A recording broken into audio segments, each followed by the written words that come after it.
Y de lo que voy a estar hablando es acerca del amor de Dios. Pero ese amor apunta en dirección a la cruz de Cristo. Entonces es lo que vamos a estar recordando el día de hoy, lo que ya hemos conocido algunos de nosotros y lo que no hemos conocido algunos de nosotros.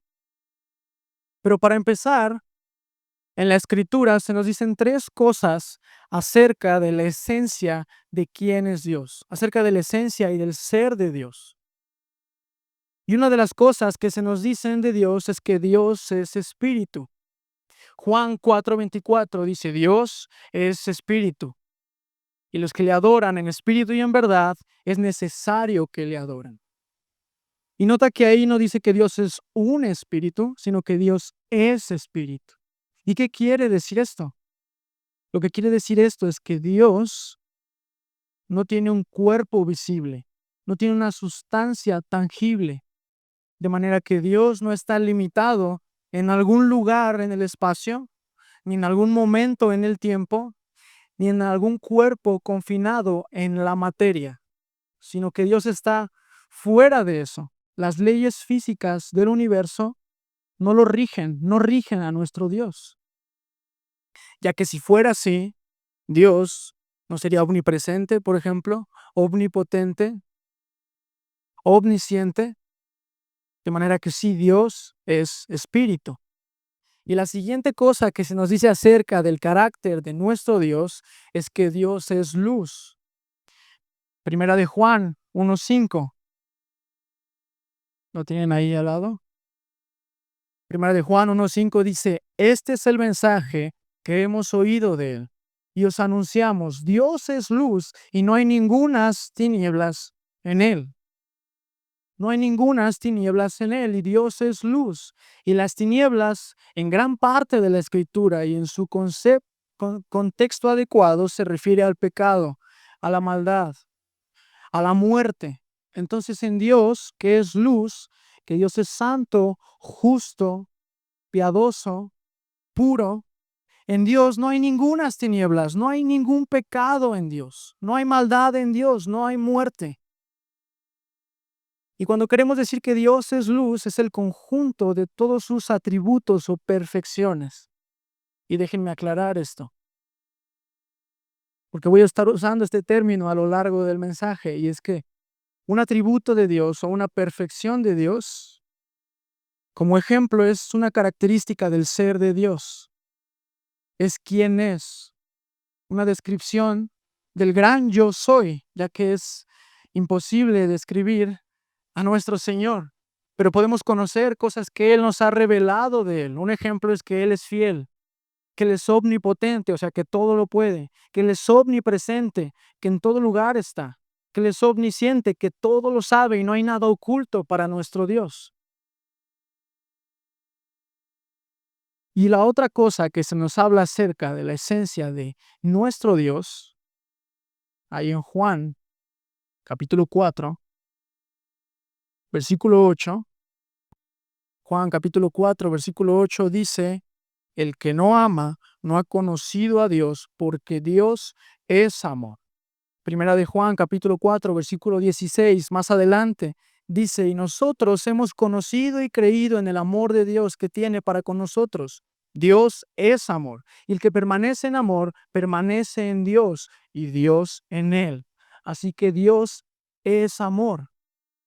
Y quiero que entiendas algo, esto no significa que Dios, como que Dios es amoroso, o que Dios tiene mucho amor, o que no, es que Dios en su ser, en su esencia, Dios es amor. Y Él es el amor perfecto, Él es la luz perfecta, y Él es el espíritu perfecto, hermanos. Por eso es que hablamos de las perfecciones de nuestro Dios. Y tenemos que atacar un error como cristianos que cometemos al pensar en el amor de Dios, ya que en la actualidad se piensa en el amor de Dios como una debilidad amable de Dios, como un sentimiento exagerado hacia nosotros, como una emoción humana incontrolable. Pero no es así, hermanos, porque el amor de Dios no está peleado con su santidad ni con su justicia. ni con su pureza. Así que el amor de Dios no es aquel que nos permite acceso a nuestro pecado o a nuestro libertinaje pensando que Dios me va a aceptar tal cual soy sin arrepentirme de mis pecados porque Él me ama. Y no es así. Así que necesitamos como cristianos volver a la palabra de nuestro Señor para saber qué es lo que dice acerca del amor de Dios. Así que permítanme orar antes de comenzar. Padre, gracias, Señor, porque nos permites abrir tu palabra, Padre. Gracias, Padre, porque nos permites abrir tu palabra sin caer muertos delante de ella, oh Señor. Ayúdanos, Padre, a mirar tu amor, a entender un poco más de tu amor, Señor. Lo profundo, lo ancho, lo largo, lo alto de tu amor, oh Dios. Y ayúdanos a mirar y a volver nuestra mirada a tu Hijo Jesucristo, Padre. Ten misericordia de nosotros, oh Señor, en este momento. Y transforma nuestros corazones a la luz de tu palabra, Padre. Te lo suplicamos, Padre, en el nombre de tu Hijo Jesucristo. Amén. Entonces vamos a empezar viendo el carácter del amor de Dios. Y es que el amor no está influenciado por algo, sino que el amor de Dios está dado por su voluntad sobre Él decide a quién amar. Él decide amar y no está influenciado en nosotros. No hay nada fuera de Él que sea influencia de su amor y no existe nada ni ninguna criatura que fuera la atracción del amor de Dios. Entonces, ¿por qué Dios ama? Porque Él ha decidido amar y porque en su esencia Él es amor. Dice Deuteronomio 7, de 7 al 8, no es por ser vosotros más que todos los pueblos os ha querido Jehová y os ha escogido, pues vosotros erais el más insignificante de todos los pueblos, sino por cuanto Jehová os amó.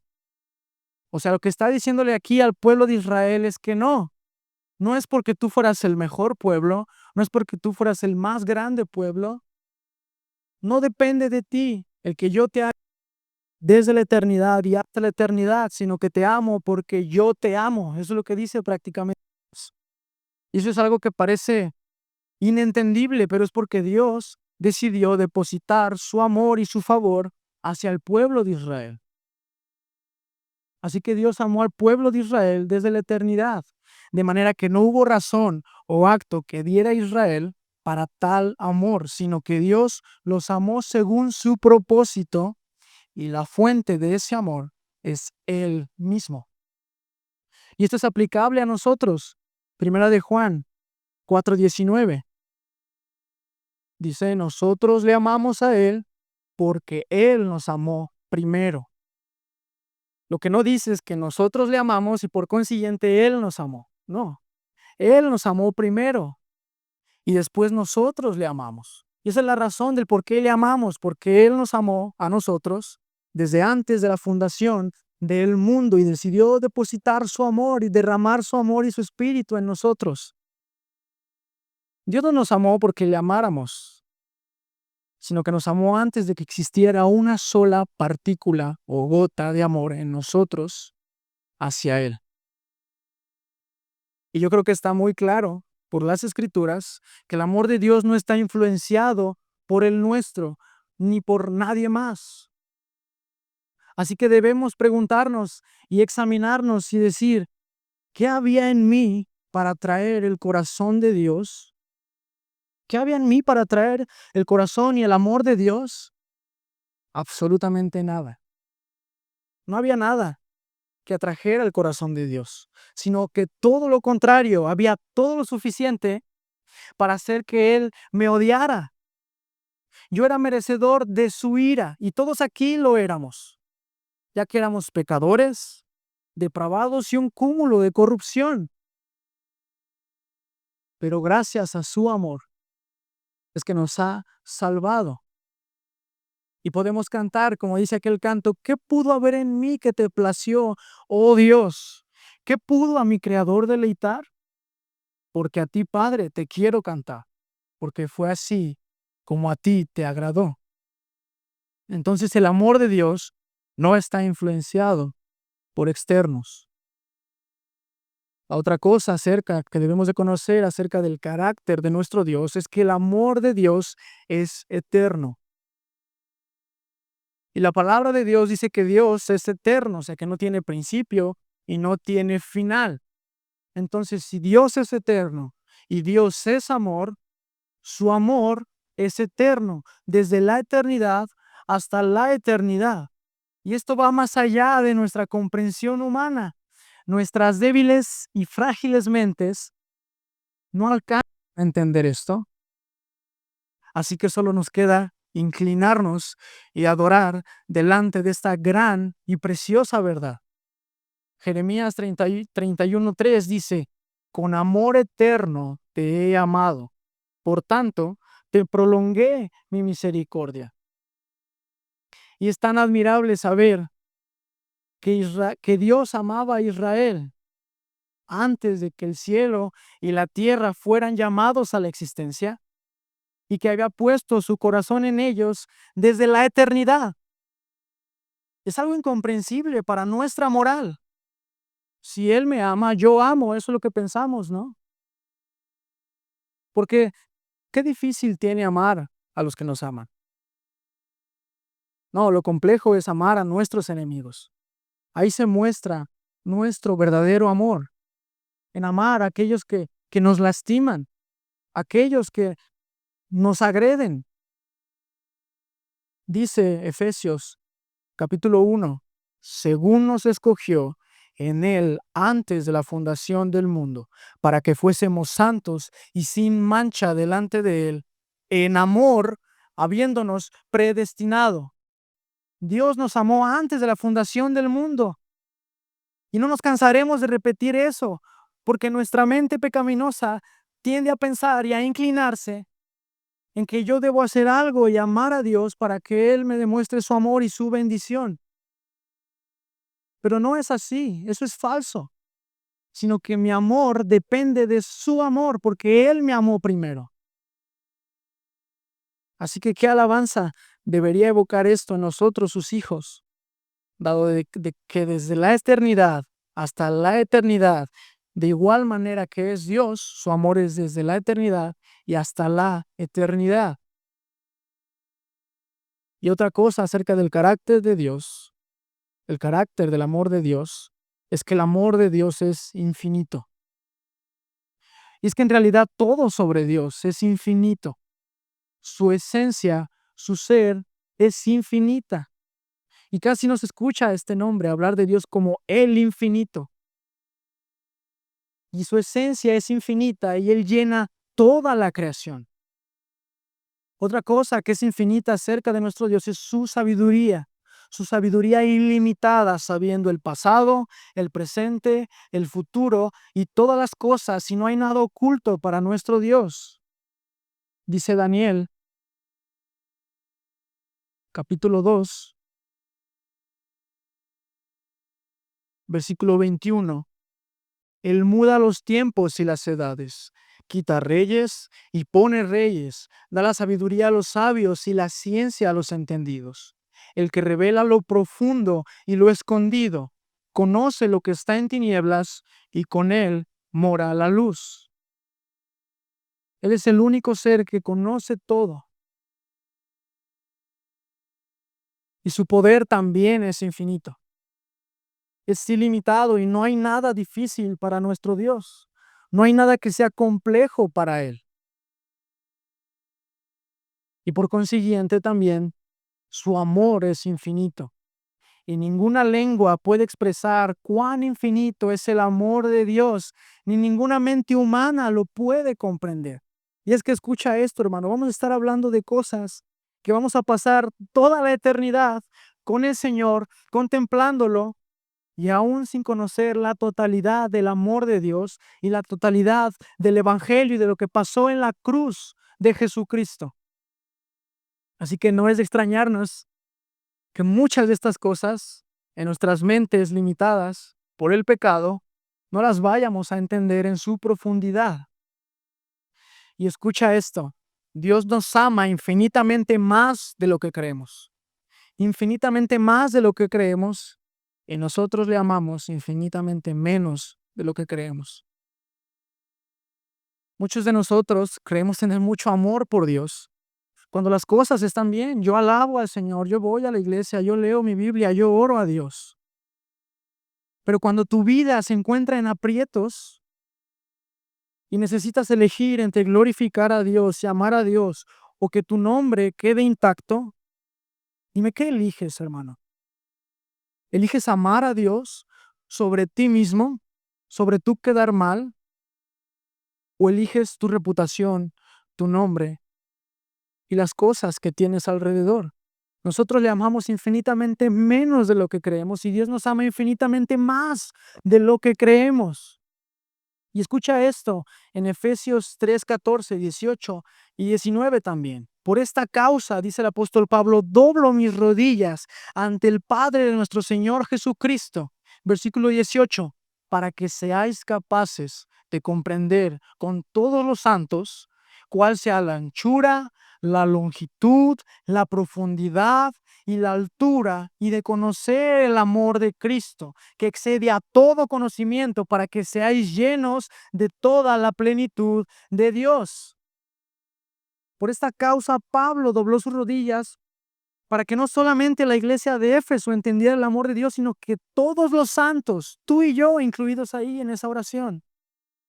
Y escucha esto, el amor de Dios es lo suficientemente ancho para alcanzar a toda la humanidad, lo suficientemente largo para durar hasta la eternidad, lo suficientemente profundo para alcanzar al pecador más depravado y lo suficientemente alto para elevar a ese pecador depravado hasta el trono de la gracia de Dios. Así es el amor de Dios, y ese amor excede todo conocimiento. Otra cosa acerca del carácter de nuestro Dios es que el amor de Dios es inmutable. ¿Esto qué quiere decir? Es que el amor de Dios es inamovible, no cambia su amor. Y ya que su amor no está influenciado por nada externo, su amor es inmutable. Y como Dios no cambia y Dios es inmutable, su amor es inmutable e incambiable. Dice Santiago 1:17, toda buena dádiva y todo don perfecto desciende de lo alto, del Padre de las luces, en el cual no hay sombra, no hay mudanza ni sombra de variación.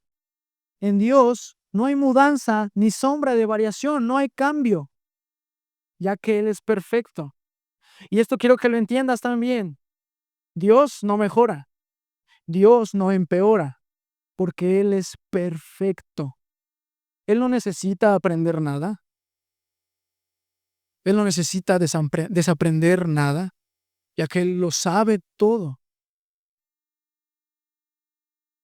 Dice Juan 13:1, sabiendo Jesús que su hora había llegado para que pasase de este mundo al Padre, como había amado a los suyos que estaban en el mundo, los amó hasta el fin.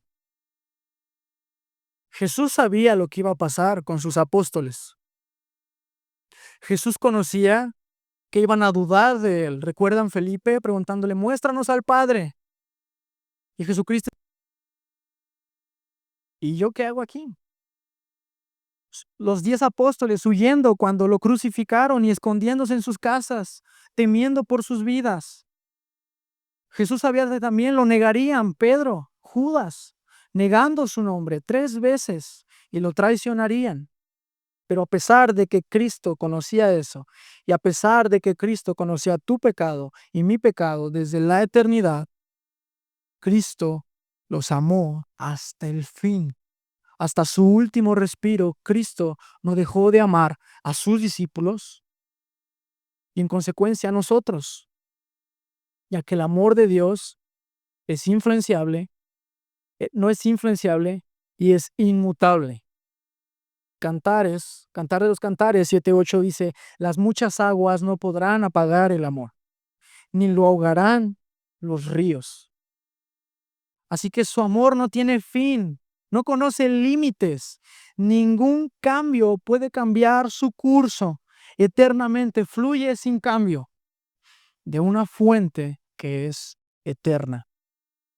Su amor no se acaba, no tiene fin. Y el amor de Dios no es influenciable, el amor de Dios es eterno, el amor de Dios es infinito y el amor de Dios es inmutable y el amor de Dios es santo. El amor de Dios es santo.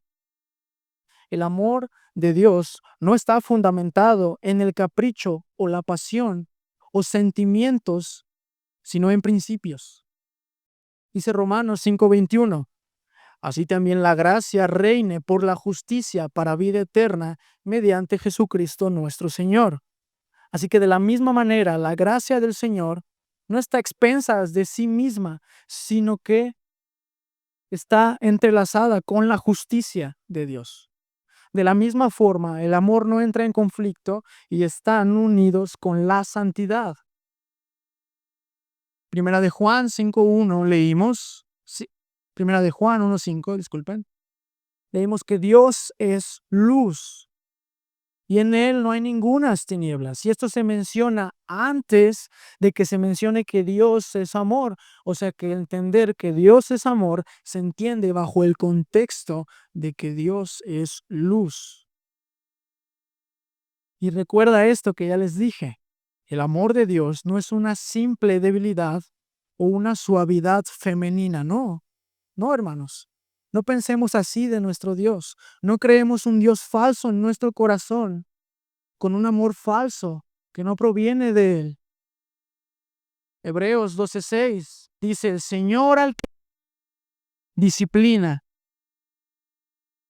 el que recibe por hijo. De la misma manera en que un padre disciplina a su hijo cuando está haciendo algo malo que ni siquiera él entiende, es por amor.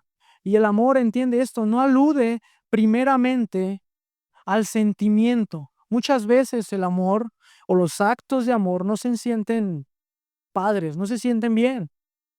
Un ejemplo es la mayor prueba de amor, que es la cruz de Cristo. No se sintió bien, hermanos, la cruz de Cristo. Nosotros, en nuestro pecado, como humanidad, lo matamos. Pero ya siendo transformados, sentimos tristeza por lo que tuvo que pasar con nuestro Señor y Salvador Jesucristo. Así que el amor no alude al sentimiento, claro. Después da frutos apacibles y podemos gozarnos en el amor. Pero un amor sin acto es falso, como la fe. La fe sin obras es muerta. Y el amor sin sacrificio es muerto, no existe.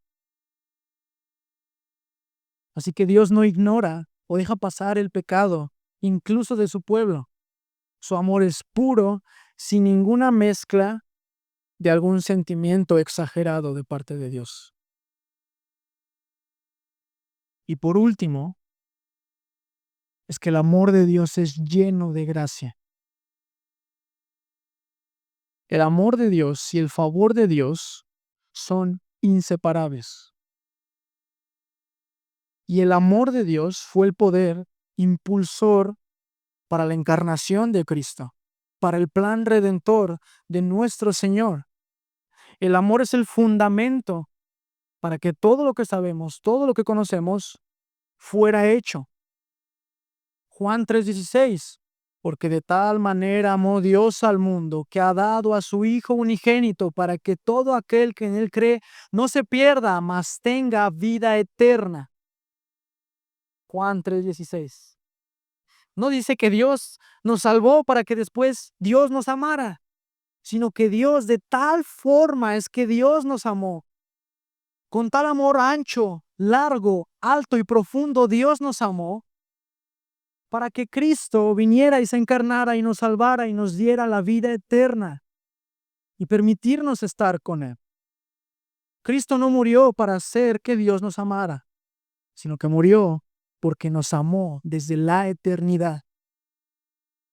Y el Calvario, hermanos, es la demostración suprema del amor divino, la demostración de todo su carácter, de todo su poder.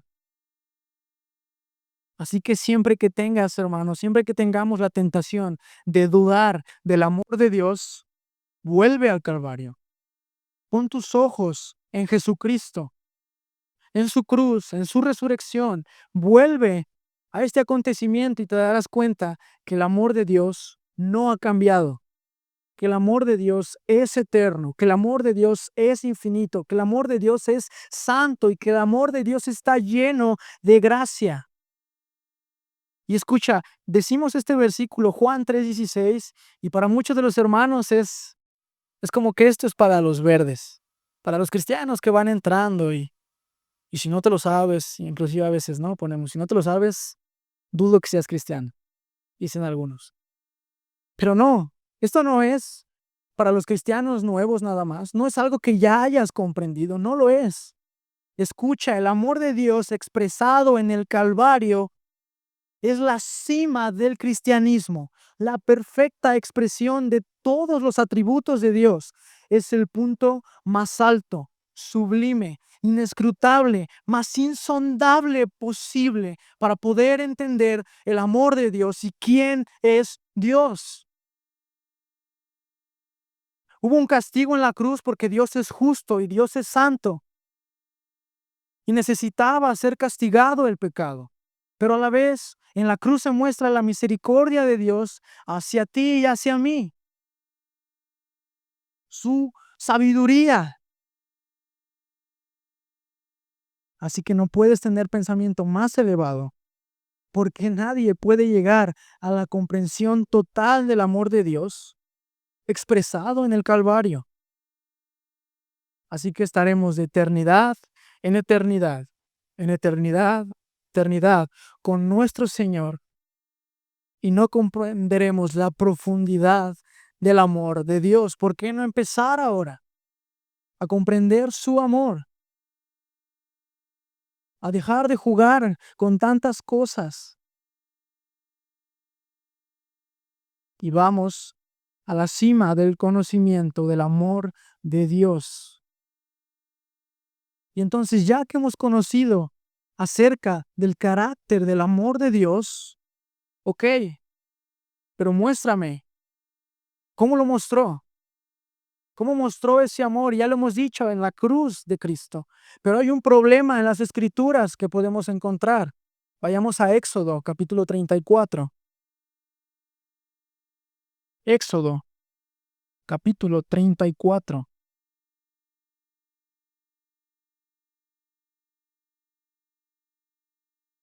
Éxodo, capítulo 34, versículo 6.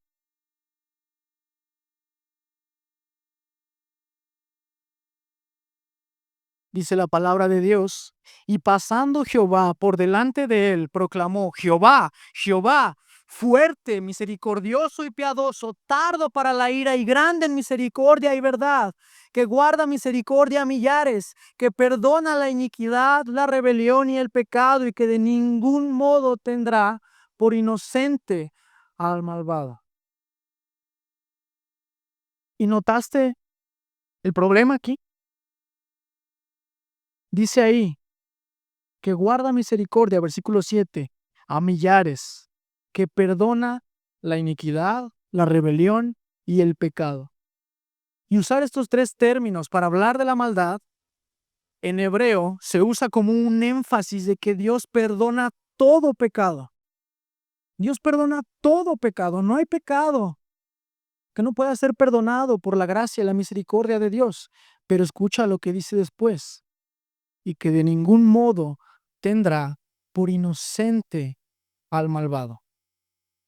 O sea que Dios perdona al culpable, pero Dios de ningún modo tendrá por inocente al culpable. Esto parece ser una contradicción, es un problema para nosotros. Y escucha, esto nos deja ver que el mayor problema de los pecadores Ni siquiera es Satanás o el infierno, sino que es Dios mismo y su carácter, que es santo, que es puro y no puede convivir con el pecado. Habacuc 1:3 dice: muy limpio eres de ojos para ver el mal, ni puedes ver el agravio. Y el hombre es totalmente pecador, muerto en delitos y pecados. Dice Romanos 3:10, no hay justo ni aun uno, no hay quien entienda, no hay quien busque a Dios, todos a la verdad se han hecho inútiles. No hay nada que podamos brindarle a Dios. Y Dios es justo. Y el pecado es aborrecible porque se comete contra un Dios infinitamente digno de adoración. De manera que si insultamos y cometemos algo en contra de un ser infinito, es necesario que el castigo sea eterno e infinito. La ira de Dios. Entonces ves el problema, cómo Dios puede ser justo y al mismo tiempo perdonar el pecado. ¿Cómo es posible esto? Solución. ¿Hacia dónde apunta toda la escritura? Hacia Cristo y la cruz. Pero te pregunto, ¿quién es Cristo? ¿Quién es? Porque es que Él me puede salvar. Hermanos, ¿quién es Cristo? Apocalipsis 1:8. Yo soy el alfa y la omega, el principio y el fin, dice el Señor, el que es y el que era y que ha de venir, el Todopoderoso. ¿Quién es Cristo? Apocalipsis 1 del 12 al 16. Y me volví para ver la voz que hablaba conmigo, y vuelto vi a uno semejante al Hijo del Hombre, vestido en una ropa que llegaba hasta los pies, y ceñido por el pecho con un cinturón de oro. Su cabeza y sus cabellos como blanca lana, como nieve, sus ojos como llama de fuego, y sus pies semejantes al bronce bruñido, refulgente como en un horno, y su voz como estruendo de muchas aguas. De su boca salía una espada de dos filos, y su rostro era como el sol cuando resplandece en su fuerza. ¿Quién es Cristo? He aquí el amén, el testigo fiel y verdadero, el principio de la creación de Dios, el león de la tribu de Judá, la raíz de David. Apocalipsis 5:5. El fiel y verdadero, y con justicia juzga y pelea. Sus ojos eran como llama de fuego, y había en su cabeza muchas diademas, y tenía un nombre escrito que ninguno conocía sino él mismo, vestido una ropa teñida de sangre. Y su nombre es el Verbo de Dios. De su boca sale una espada, aguda para herir con ella a las naciones, y él la regirá con vara de hierro. Él pisa el lagar del vino del furor y de la ira del Dios Todopoderoso. Y en su vestidura y en su muslo tiene escrito este nombre: Rey de Reyes y Señor de Señores. Apocalipsis 19. Apocalipsis 20:16. Yo soy la raíz y el linaje de David, la estrella resplandeciente de la mañana. Yo soy el alfa y la omega, el principio y el fin, el primero y el último. Apocalipsis 22:13. ¿Quién es Cristo? Porque un niño nos es nacido, hijo nos es dado, el principado sobre su hombro, y se llamará su nombre admirable, consejero, Dios fuerte, Padre eterno y príncipe de paz. Isaías 9:6. ¿Quién es Cristo? Nuestro Redentor, Jehová de los ejércitos es su nombre, el Santo de Israel. Isaías 47:4. Isaías 53:3. Despreciado y desechado entre los hombres, varón de dolores, experimentado en quebranto. ¿Quién es Cristo? Dios hablando aquí: he aquí mi siervo, yo le sostendré, mi escogido en quien mi alma tiene contentamiento. He puesto sobre él mi espíritu, y él traerá justicia a las naciones. Isaías 42:1. ¿Queda claro quién es Cristo? Dios y ser eterno, el Salvador de la humanidad, el Rey y líder y la autoridad sobre todo, la verdad y el sustentador. Hermanos, Cristo es la manifestación encarnada del Dios eterno, el Rey prometido que se hizo hombre y murió como el sacrificio perfecto para ser el único medio de salvación y que regresará como el gobernante supremo de todo, el Rey de Reyes. Así que no necesitamos como iglesia mucho más. No necesitamos mucho más, sino tener una visión exaltada, más grande, más amplia, más profunda de quién es Cristo. Puestos los ojos en Jesús, el autor y consumador de la fe. No necesitamos estrategias humanas, hermanos. No necesitamos sabiduría humana. No necesitamos inteligencia o ideas carnales. Lo que necesitamos es ver y mostrar al mundo a Cristo Jesús, que vino en carne para salvarnos de nuestros pecados y que resucitó al tercer día para que algún día resucitemos con Él. Y escucha, no importa si tienes el vocabulario del más grande orador o si tienes los labios de un serafín, toda lengua falla cuando de Cristo se habla. No hay lengua que sea digna de nuestro Señor, de su santidad, de su pureza. Y escucha quién es Cristo. De los 33 años que vivió, de las 396 meses que vivió, de las 1722 semanas que vivió, de las 12.053 días que vivió, de las 284.272 horas que él vivió, de las 17.356.320 minutos que él vivió y de los 1.041 millones de segundos que él vivió contenidos en 33 años, escucha, Cristo no pecó ni un segundo de ellos. Cristo no pasó ni un segundo de su vida sin amar a Dios con todo su corazón, con toda su fuerza, con toda su alma y con todo su cuerpo, sino que Él cada segundo de su vida lo entregó todo y lo dio todo por amor a su Señor. Y esta era la única forma de que fuéramos salvos. Nosotros perdemos tanto tiempo y no le damos importancia a los segundos, pero necesitamos contar nuestros días, nuestros segundos.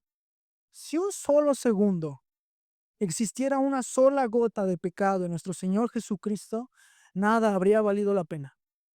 Todo habría sido derrumbado. Pero no, Cristo permaneció. Y escuchamos, Cristo fue tentado igual que nosotros.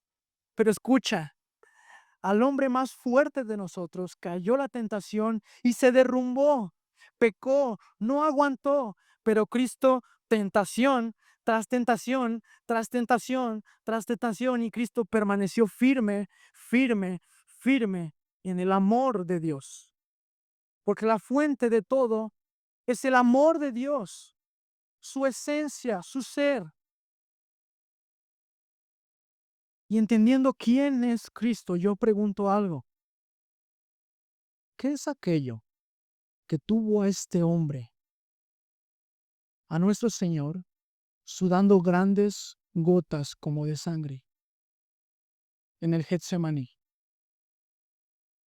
Lucas 22:44 dice, y estando en agonía, oraba más intensamente, y era su sudor como grandes gotas de sangre que caían hasta la tierra.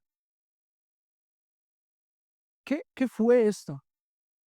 Que lo tuvo en tanta agonía para que sudara como sangre, para que orara más de 3 veces pidiéndole a su padre, Padre, si es posible, pase de mí esta copa, pero no se haga mi voluntad, sino la tuya, Padre. Acompáñame en Mateo. Mateo capítulo 26.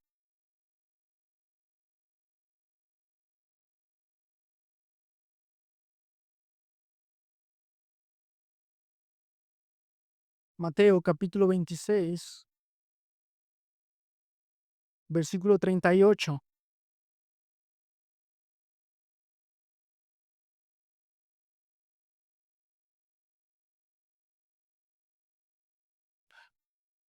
Dice la palabra del Señor. Entonces Jesús le dijo: mi alma está muy triste hasta la muerte. Quedaos aquí y velad conmigo. Yendo un poco adelante, se postró sobre su rostro, orando y diciendo: Padre mío, si es posible, pase de mí esta copa, pero no sea como yo quiero, sino como tú. Vino luego uno de sus discípulos y los halló durmiendo, y dijo a Pedro: ¿así que no habéis podido velar conmigo una hora? Velad y orad, para que no entréis en tentación. El espíritu, a la verdad, está dispuesto, pero la carne es débil.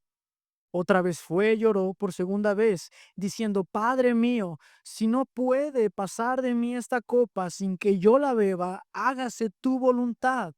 43. Vino otra vez y los halló durmiendo, porque los ojos de ellos estaban cargados de sueño. 44. Y dejándolos, se fue de nuevo y lloró por tercera vez, diciendo las mismas palabras. Una oración profunda. ¿Qué había en esa copa? ¿Qué era lo que contenía esa copa que tenía Nuestra Señora así? Isaías 51:17 dice: levántate, oh Jerusalén, que bebiste de la mano de Jehová el cáliz de su ira. Isaías 51:22: he quitado de tu mano el cáliz de aturdimiento, los sedimentos del cáliz de mi ira, nunca más lo beberás. Jeremías 25:15: porque así me dijo Jehová, Dios de Israel: toma de mi mano la copa del vino de este furor y da beber de él a todas las naciones a las cuales te envío. Y hay más pasajes. La copa es la representación de la ira de Dios. Si has leído acerca de los mártires después de Cristo, ellos iban a morir muertes similares, con la cabeza en alto, gozosos, cantando, felices de haber sido dignos de una muerte como esa, como la de su Señor. Pero entonces me dices que ellos iban felices, gozosos, pero el causante de ese martirio está en el Getsemaní débil por una muerte física. No es así, hermanos. No es despreciable la muerte física de Jesús. Es algo horrendo, horrible, pero era necesario para la expiación de nuestros pecados. Pero no se queda ahí, hermanos. No es por esa razón por la cual Cristo estaba en esta agonía tan grande, sino porque la ira del Dios Todopoderoso iba a ser derramada sobre él, ya que se habían imputado nuestros pecados en él, para que su justicia pudiera ser imputada en nosotros.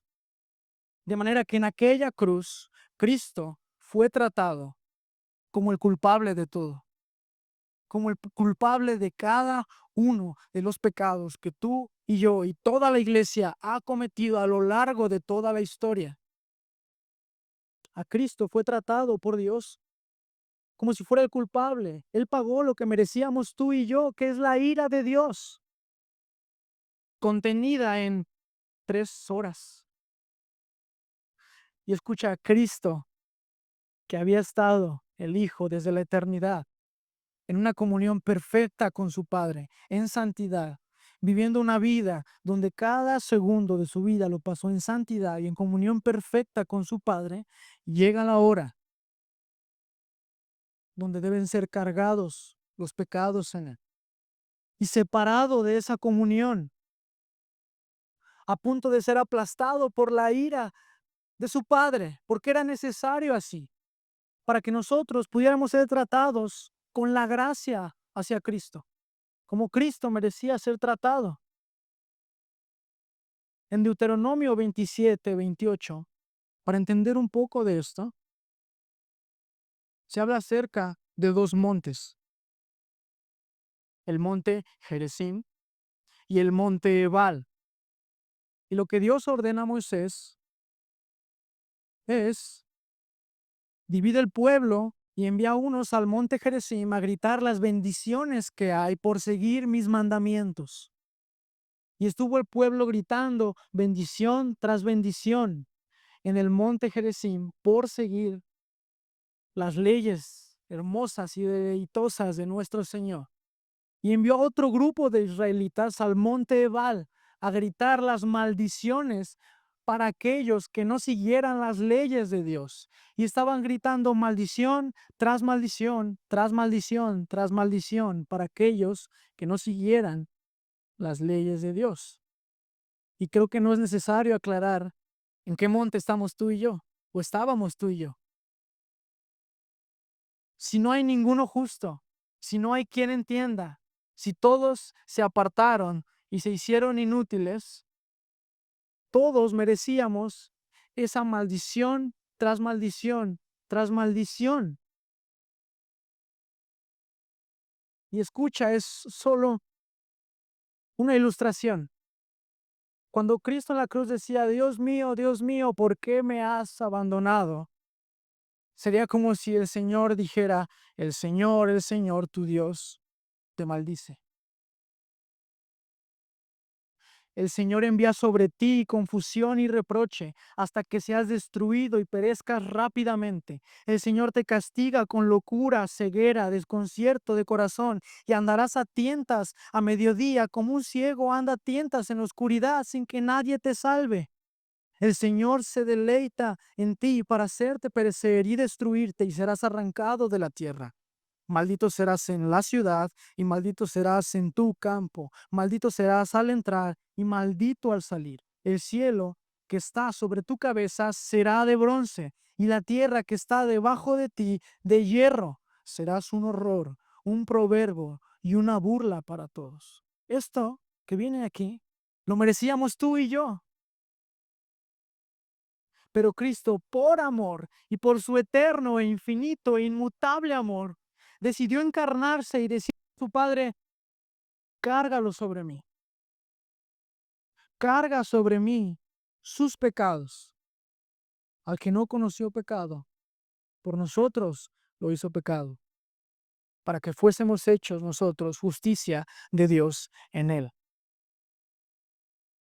Y esto es por puro amor, hermanos. Todo emana del amor.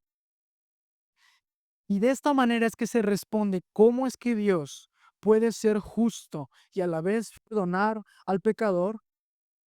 Dios puede ser justo castigando nuestro pecado en Cristo y misericordioso al perdonarnos siendo revestidos de la justicia de Cristo. Y es como si hubiéramos vivido su vida con cada segundo sin pecar. Toda esa justicia de nuestro Señor ha sido revestida en nosotros. Y es maravilloso, hermano. No podemos, nuestro corazón se queda tan seco y tan frío ante tales verdades, pero algún día seremos transformados y Dios nos dará un cuerpo nuevo en el cual podremos ver con mayor precisión la gloria de nuestro Señor y la gloria de lo que ha hecho en aquella cruz. Entonces Dios es amor, Dios ha demostrado su amor, pero Dios también demanda amor. Dios demanda amor hacia Él y hacia tu prójimo. Volvamos a Primera de Juan, Primera de Juan,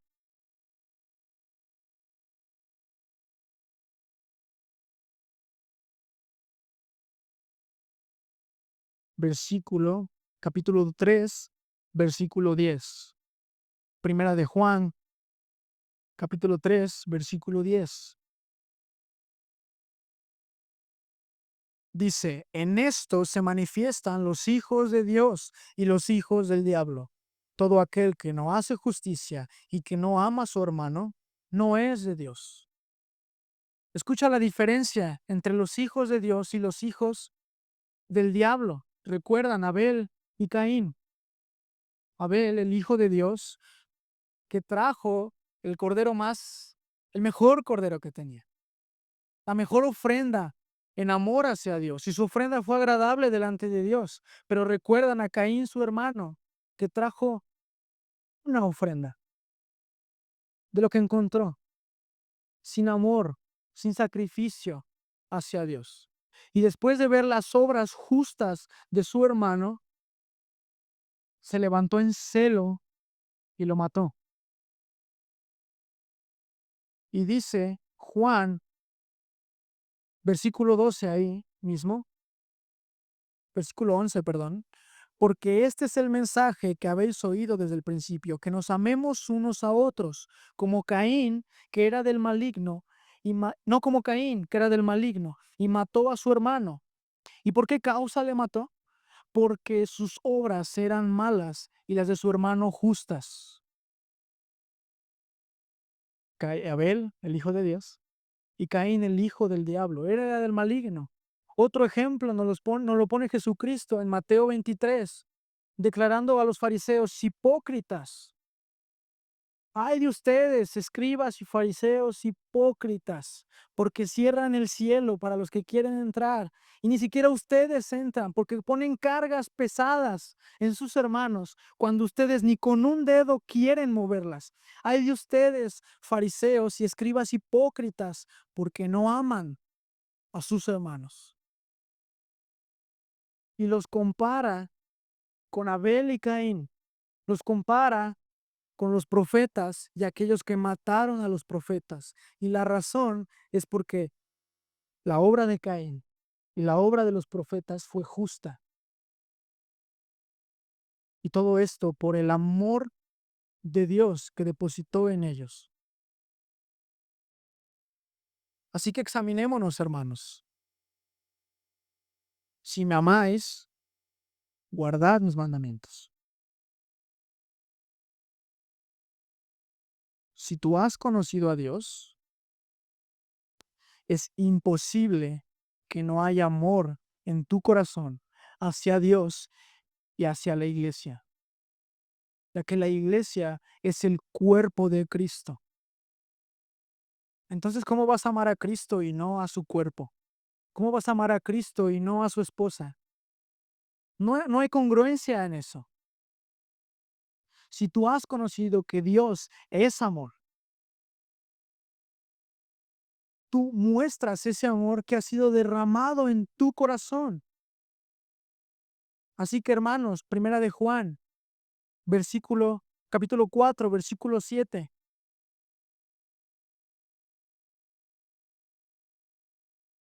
Primera de Juan, capítulo 4, versículo 7. Amados, amémonos unos a otros, porque el amor es de Dios. Todo aquel que ama es nacido de Dios y conoce a Dios. El que no ama no ha conocido a Dios, porque Dios es amor. En esto se mostró el amor de Dios para con nosotros, en que Dios envió a su Hijo unigénito al mundo para que vivamos por Él. En esto consiste el amor, no en que nosotros hayamos amado a Dios, sino en que Él nos amó a nosotros y envió a su Hijo en propiciación por nuestros pecados. Amados, si Dios nos ha amado así, debemos también nosotros amarnos unos a otros. Nadie ha visto jamás a Dios. Si nos amamos unos a otros, Dios permanece en nosotros y su amor se ha perfeccionado en nosotros. Amén, hermanos. Así que amémonos, hermanos, los unos a los otros. Que el amor de Dios nos constriña en obediencia a Él, en amor hacia nuestros hermanos. Así que vamos a orar y a pedir a nuestro Señor Padre.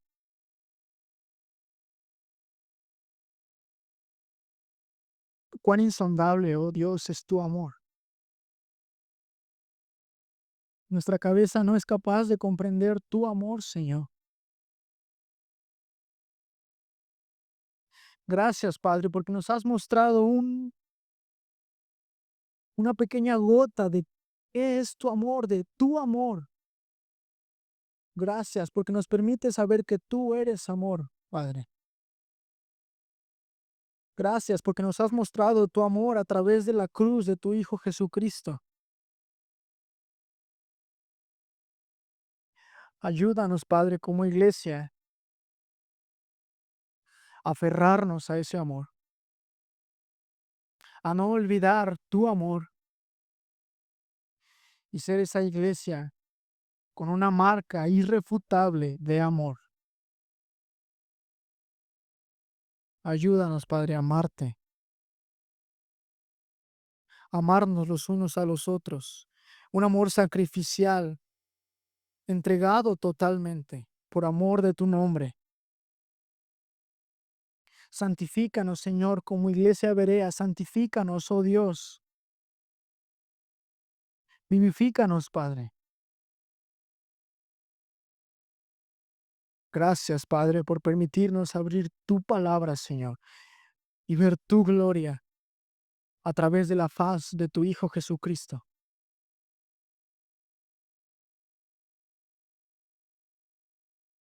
Te pedimos todo esto, Padre, en el nombre glorioso de tu Hijo Jesucristo.